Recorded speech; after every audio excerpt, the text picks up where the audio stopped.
service with youth and adults. So if you want to stay, please do that. We should have enough. So we have a little fellowship afterwards. But other than that, I'm glad that you're here to worship the Lord with us and to learn more about His Word. These ladies right here are going to lead us into the first song. So let's stand up with them and worship along.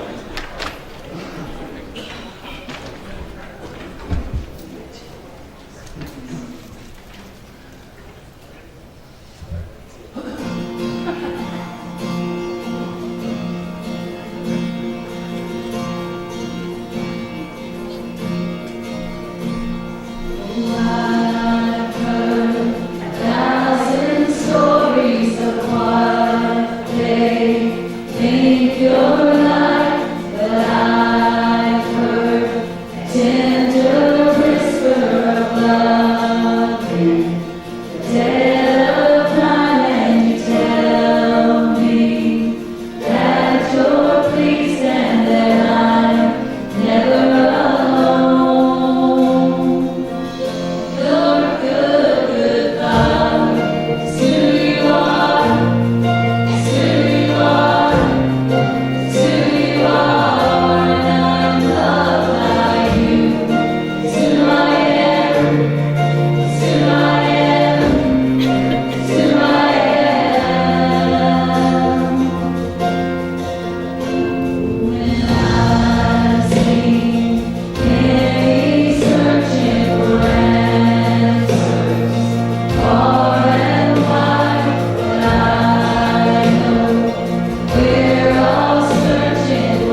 I'm so glad that we got to sing those songs.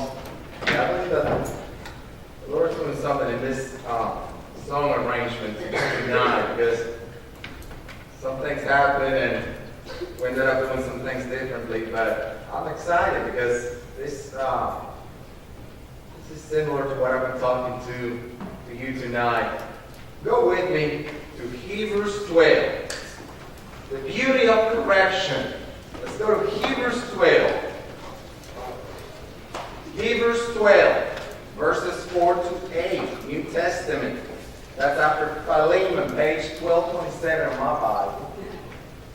Y'all hear me? Everything good? Good. So Hebrews 12. Don't be confused with Proverbs 12. We'll address Proverbs 12 later. Hebrews 12, verse 4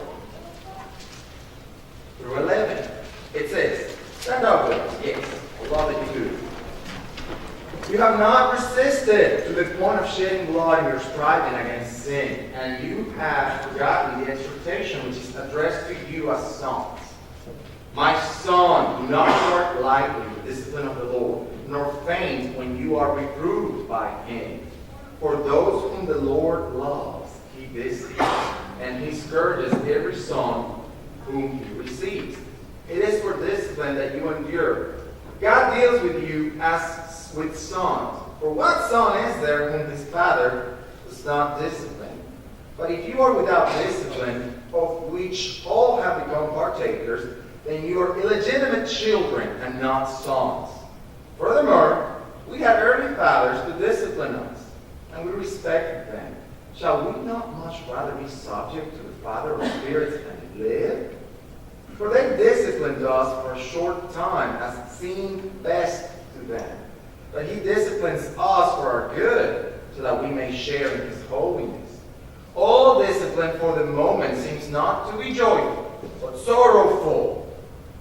Yet, to those who have been trained by it, afterwards it yields the peaceful fruit of righteousness. Let's sit down. Let's just start talking about the context of this sweet passage. It's another one of those heavy ones like this morning. It's important for us to grasp all the truths that it has for us. A lot of meat into it, but it can change your life. And that's the beauty of God's Word. It can change your life.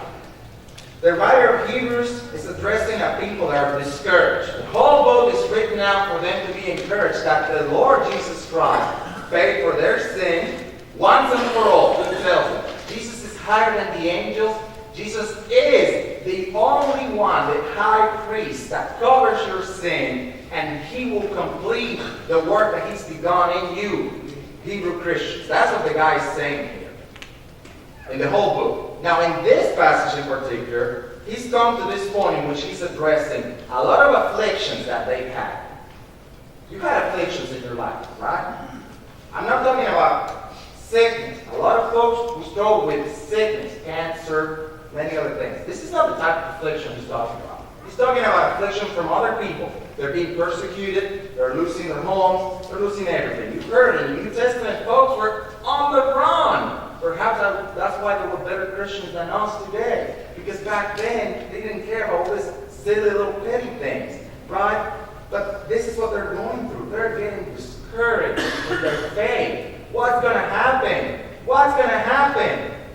Well, he promises them that Jesus suffered more than them, and for sure, he is the author and perfecter of faith. That's what he begins saying in the whole of chapter 12. Let's read that now. Chapter 12, 1 to 3. Therefore, since we have such a great cloud of witnesses talking about the people in the hall of fame of faith in chapter 11, all these folks that experienced death, martyrdom, being sawed into two, half, just dismembered, ugly stuff, many, many afflictions, death, everything, loss, you name it. With this cloud of witness surrounding us, let us lay aside every encumbrance and the sin which so easily entangles us, and let us run with endurance the race that is set before us, fixing our eyes on Jesus, the author and perfecter of faith, who for the joy set before him endured the cross, despising despising the shame of the cross, and has sat down at the right hand of the throne of God. For consider him who has endured such hostility by sinners against himself, so that you will not grow weary and lose heart. They're getting discouraged, but he is promising, the writer is promising, look at Jesus. Gain courage. He will finish what he's begun in your lives. But in the meantime, the passage that we're studying here tonight, verses 4 through 11, it talks about how we need to live in the meantime. As Jesus perfects our faith and we get to see him unto glory, we see the light of glory and we know that he reigns, like the Son David song for us says. We need to live down here in a certain way. And he's talking about this discipline. What is the concept of discipline here? Discipline can be used in two ways. Discipline is when you do something and you're consistent with it.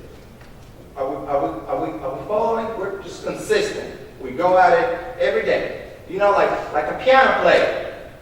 You got to keep doing it every day. Right, Savannah? If you don't do it every day, you lose it. Right? So you got to be consistent with it. That's being disciplined in what you do. Now, the other meaning of discipline is when you're corrected. See, correction is discipline. You're rebuking somebody, you're giving them discipline. When your mom and your daddy gave you a spanking, they were disciplining you. Do we spank here in South Alabama? I just want to be politically correct. Right? We do spank right here, right? Okay. That's good. That's what you need. None of this other stuff that says you should not hurt the child. Oh my goodness, no. But look, two ways the concept is being used. First, we're consistent at it, we go at it. We mean business. And the other one is correction.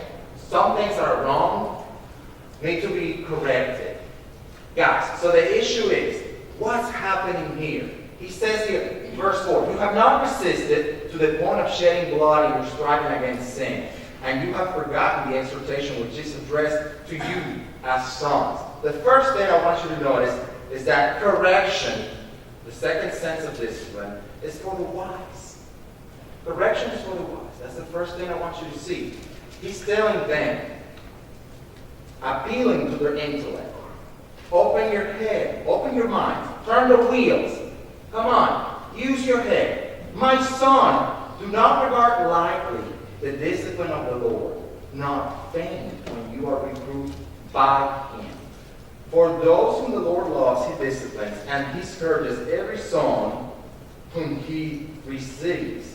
Verse 7, it is for discipline that you endure. God deals with you as with sons. For what son is there whom his father does not discipline? Folks, all of these words, you know where they come from? Anybody? Sunday school teachers, raise your hand. We're not going to get rowdy. Just raise your hand. No. Where do these words come from? You read your Bible with a little side note. It'll tell you where it comes from. Their concordance there. Anybody? My son, do not despise the discipline of the Lord. Proverbs! That's because I came to that. Well, actually it does. It does come from Proverbs. Most of this teaching here, the writer in the New Testament is quoting from Proverbs. Now, what's the book of Proverbs, John Wayne? It's the book of what? Wisdom. We need a lot of wisdom. Go with me to Proverbs 12:1 and read what that says. It's a big statement there. Proverbs 12:1. Let me read it for you. Proverbs 12:1 says, whoever loves discipline loves knowledge, but he who hates reproof is stupid. That's what my version says. We use the word, the S word in church, stupid. Nobody wants to use that one. But look at what it says. You are a wise person when you accept correction. When you embrace it, you are considered wise. If you reject it, you're a fool. That's basically the other word for stupid. The writer is quoting everything he can from Proverbs, the book of wisdom, the book that's supposed to instruct the youth. Guys, you're young. Read the book of Proverbs. That's a great challenge. You read every chapter every day, and you have 31 chapters. That could be your devotional time for 1 year, and you won't get tired of it. It's just a lot of good stuff there. But that's the book that tells us how to live wisely here on earth. That's a good book from God's Word that tells us how to live wisely here on earth. The issue is, consider Proverbs 3, 11, 12. That's what it says, the quote of Hebrews 12. Consider that your earthly father will chastise you. Consider that there's nobody who has an earthly father that don't chastise him, because if he doesn't chastise his son, you'll feel like you're an illegitimate son. Folks, you know what? I have a big issue with that particular passage, because in my own life, my mama was the one who spanked me. My daddy never spanked me. Never. Not even one time. Why? My daddy had a philosophy of, I'm going to be my child's friend. That didn't work too well for him. I'm just saying that. I praise the Lord I became saved, but before I was saved, just things weren't right, because he just never applied the rod. Wanted to be a little smarter than God? Well, you get to pay for it at the end. I'll just say that to you all who have young children right now, to you all who will have children in the future. But the point is that those words mean a lot to me, because I have felt like I was an illegitimate son, because my own daddy never applied the rod. Are you following me? Well, look, this is what happens. When people love you, they usually tell you the things that you need to correct in your life. Is that a true statement? Is that a good principle for us to think about? They usually tell you the things that are wrong in your life. Now, when your daddy tells you the good things that are wrong in your life, or the bad things that are wrong in your life, he's doing it because he loves you, right? It's not like my daddy never corrected me in other ways, but he never applied the rod. So when he never applied the rod, I was like, oh my goodness, am I illegitimate here? It felt like that sometimes. Now, the thing is that he's saying, this is not only about your daddy on earth, this is talking about your heavenly Father. If he doesn't apply the rod, if God doesn't apply the rod in your life, the rod of affliction, then you're not his child. Isn't that what it says? Let's read it again. Hebrews 12, verse 5, right there in the quotation. My son, do not regard lightly the discipline of the Lord, nor faint when you are reproved by him. For those whom the Lord loves, he disciplines, and he scourges every son whom he receives. Then he gives you a little more. It is for discipline that you endure. God deals with you as with sons. For what son is there whom his father does not discipline? But if you are without discipline, which is not true, or which you all have become partakers, you're experiencing affliction, then you are illegitimate children and not sons. Furthermore, we have earthly fathers to discipline us, and we respect them. That's the good result of being disciplined by your daddy. Shall we not much rather be subject to the Father of spirits and live? They disciplined us for a short time, as seemed best to them, but he disciplines us for our good, so that we may share in his godliness. The Lord's discipline is obviously better than my daddy could ever give me, even if he had applied the rod.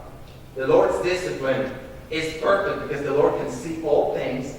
He knows all things that are good to me. He's a good Father, like the psalm said at the very beginning. He knows what I need to make me who he wants me to be, which is to share in his holiness. Folks, it can be sometimes humiliating to be disciplined by someone who's your equal. Does that make sense? Like equal in the sense that I'm almost 30. Some 30-year-old comes here and disciplines me, I'll be like, man, that hurts. Now, if it's somebody above me, let's say Glenn, it's easier to bear because he is my boss, correct? Now, who's above Glenn? Well, so who are you to be discussing or questioning God's discipline in your life? Folks, affliction is difficult to bear, but affliction don't come sometimes just because.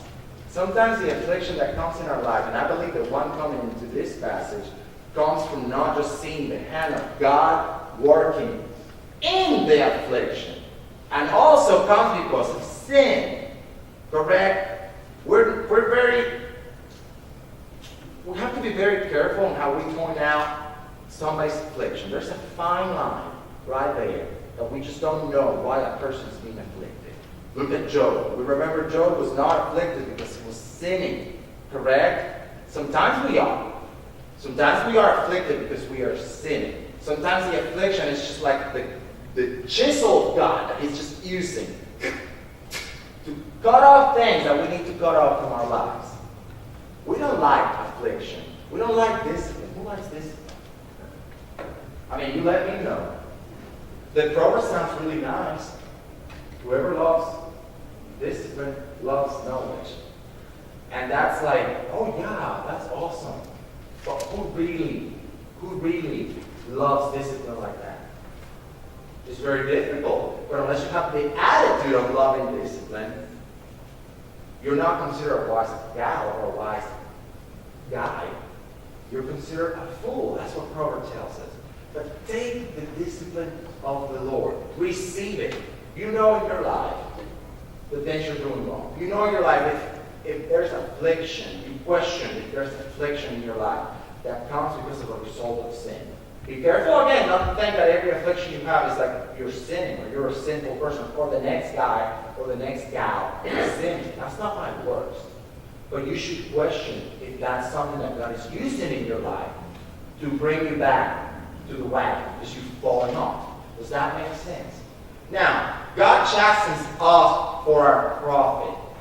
You better take the discipline for the Lord. The second problem here, correction is unpleasant. I already hinted at that. Let me say this. In my years as a piano student, I had to be corrected a million times. I wasn't born a pianist. I wasn't born doing this. I wasn't. But you think I was? No, let me just say humbly, no, I was not. It took a lot of correcting, and it took a lot of humility in a sense that God just had to crush me a little for me to accept the correction I was given. I mean, you think about Savannah right here. Everybody talks about Savannah. I'm excited to hear Savannah play one day. Savannah's 15, right? Are you okay? When she was 10. Okay. She has probably 10 more years of piano teaching she needs to receive. She needs to embrace it. And it's going to cost a lot. Blair, too. Blair's just looking at me. I play, too. Blair has also another 15 years of piano teaching that she needs to receive. And it takes a lot to be humble enough to listen to what the piano teacher's telling you and apply it. Because the easiest thing we can do with discipline is ditch it, discard it, forget about it. Have a prideful heart and not receive it.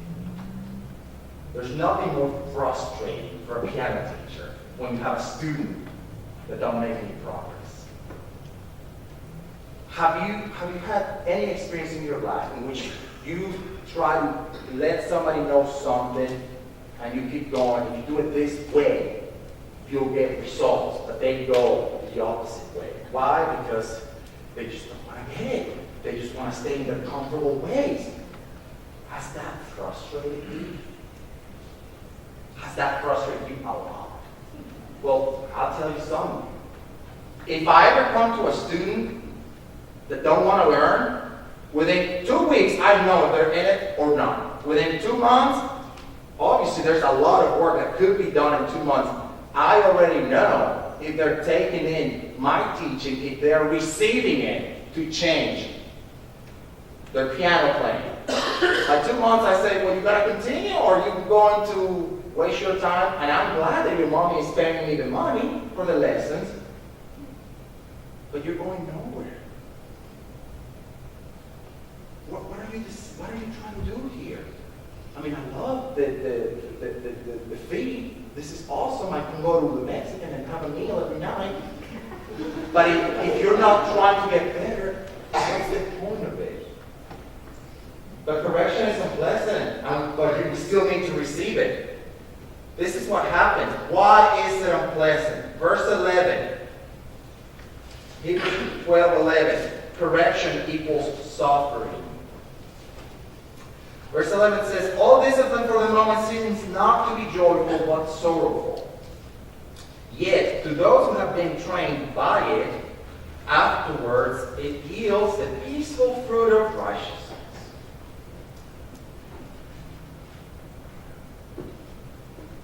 It hurts to receive correction.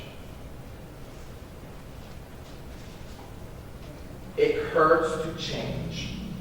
It hurts to become more godly, and that's the point of this message tonight. It hurts to become holier. It hurts because we are given to sin and to replace something that's so good for the flesh for something that it's literally mortification, the death of yourself. It's an agony. It's big time suffering. There's no joy in that. There's none. Who here has had braces? I love the science of braces. The dentist goes in, puts all the little things, big old glue, beats and tweaks, and tightens your teeth. It hurts. It takes time. It takes time. I tell you something about me. I got braces late in life. I actually paid for them. And since I paid for them, I wanted to be done with them as quickly as I could. So I go to the dentist every 3 weeks for her to and tighten me. I tell you something, that hurts. But she did a good job. Because the science of change is that if you apply a force to something, things move. Is that correct? So the force on my teeth made it go from down here up here. But it wasn't easy. It took a lot of discipline, attending to the dentist visits, and for her to, and for me to receive it. You have to receive it, right? Because if you go, I don't want it, you ain't gonna get nice teeth. Okay? It hurts. It does hurt. Think about the science of building muscle, too. It's an agony to go to the gym and build muscle. It hurts. Your muscles literally rip apart for them to just grow a little bit. You see, when the dentist tightened my braces, there was not a lot of movement that I could see. It took months for me to see any difference from one tooth back here to becoming to the front where it needed to go. You see what I'm saying? It's the same with building muscle. It's the same with the Christian life, guys. It hurts. It's suffering. It's agony. But there's hope. Correction followed equals change. Let's read verses 10 and 11 again. It says, for they disciplined us for a short time as seemed best to them. But he disciplined us for our good, so that we may share in his holiness. All discipline for the moment seems not to be joyful, but sorrowful. Yet, that's the biggie right there. Yet, to those who have been trained by it, afterwards, it yields the peaceful fruit of righteousness. We'll talk to you about this gym thing. I got my little trough like this morning. I got 5-pound weights. These are Holly's weights. Purplish, lots of flavored color. You didn't know that about her. I'm going to set them up right here. So we have those 5-pounders. We have these 10-pounders. 10 pounders. Yeah, they say right there, 10 pounds. I guess those are hers too, right, baby? Those are yours. What I want to show you is this. I know a guy, He goes to the gym every day. And he's done this for like 4 years. He's the kind of guy that will show his biceps to you. Even if you don't ask him, he's like, look at me. I'm so strong. And this or the other. And I'm like, yeah, you have big biceps in your mind. It's all here because you don't have anything. This is the funny part. He goes, you see this guy at the gym, 10-pound weights. See like the exercise videos? 3 minutes a day solves your life. And they smile, and they keep going. So this guy keeps going for forever, and for forever. And if you know anything about the science of building muscle, is that you have to have weight applied, force, a significant force, so that the muscle breaks off and literally dies in a sense, so that when it repairs throughout the week, it grows. This guy thinks he's doing the right thing.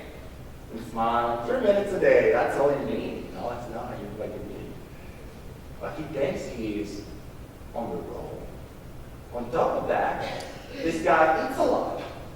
So not only he has big biceps, what else does he have? He has a big curve, and I love him. This is the thing. You tell this guy, don't eat that much. If you want to show those big biceps that you have, don't eat that much. Because if you eat that much, it's not going to show. It's not going to go anywhere. But he does his own thing. The point behind this, sometimes we reject correction, and the only thing we accomplish is what? Nothing. You could be very disciplined and constant and stay. This is the point. He's gone to the gym mostly every day for 4 years to do this. And you could be totally wrong in the approach that you have. So is the Christian life. We are commanded to pursue holiness.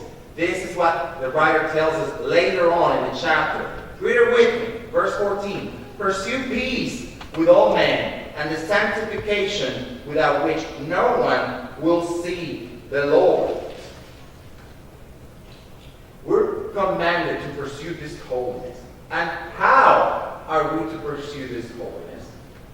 First, accepting God's correction. The word there, trained, and this is where I got my gym stuff. Trained is gymnasio. That's where we get the word gymnasium. Okay? You have to train in godliness, to change, to be different for the Lord. You've got to train. There's an agony. I've been using that word a lot. There's an agony in training. If he keeps doing this, there's no agony in that. There's agony in the tightening of the braces. The tighter they go, man, it's an agony. But it works. The tighter we go in our lives against sin, well, then that's when we're actually going to be changing. And the point is that we don't want to be like that guy that goes to the gym for 4 years and has no results. We can all be here at church. 5, 10, 20, 30, 40 years. Stay comfortable. We can stay comfortable doing the little 5-pounders. And I tell you something, you don't need to be skinny, you don't need to be beautiful, you don't need to even be smart to go to heaven. You just need to believe in Jesus. But if you really have not demonstrated fruit in your life, that you believed in Jesus, guess what's going to happen? Guess what's going to happen? You're not going to enjoy, number one, everything that the Christian life, that God has said, that Jesus has said, that he has for you here as you believe in him, that abundant life that he talks about. You're not going to enjoy it, first and foremost. You'll be told, depart from me, I never knew you.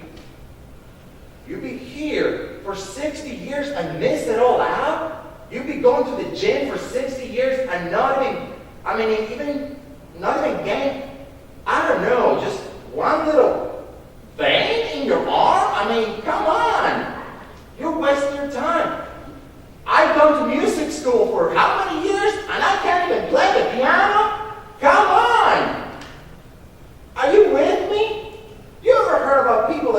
piano, and then just wasted 7 years of their life taking lessons. I'm sorry if you're there, but think about that. Perhaps use that today so that you just get into action and start meaning business with this thing of being holy for the Lord. You don't want to be missing out. Time is running out for all of us. The challenge is accept correction because there's beauty in it. There's beauty in it. When we accept correction, guys, man, there's a fruit of righteousness, as it says there. You're trained by it. Afterward, it yields the peaceful fruit of righteousness. Take the discipline of the Lord and begin today to eradicate sin from your life. Begin today to train the right way. It's not just to say, yeah, I'll keep this petty sin for a while longer. I'll keep my 5-pound weight on my chips. It doesn't work like that. You can't keep sin if you're trying to train for holiness. And you got to pursue it. He says, pursue peace with all men and the sanctification without which no one will see the Lord. That's the challenge, guys. Please stay for the pizza and let's have fellowship, as David said. Let's just pray to dismiss. Heavenly Father, thank you for your word.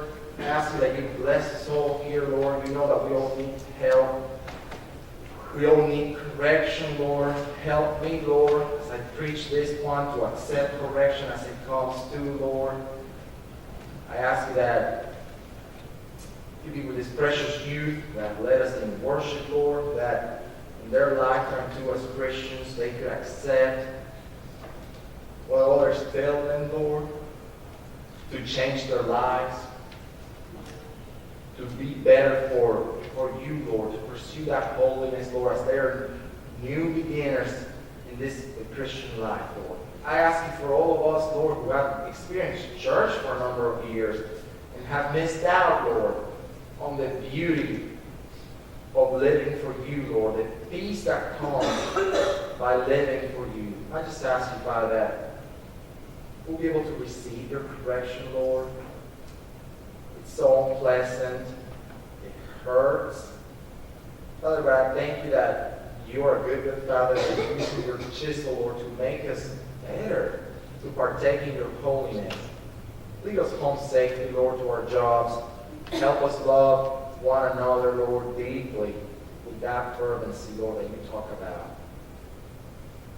I ask you, Father, that we'll be better witnesses of you, that people will see the fruit of holiness evident in our life, that it will be just easier to spot us a mile away, they're a Christian. Because we're just so different, Lord. Help us mean business, Lord. Help us not just be comfortable. I ask you, Father, to be with our teenagers as they still are traveling. I ask you that they get a beautiful, beautiful experience, Lord. They'll be able to tell us when they come back all the wonderful things you did for them. Father, help us as a church as we continue moving forward. In Jesus' name we pray. Amen.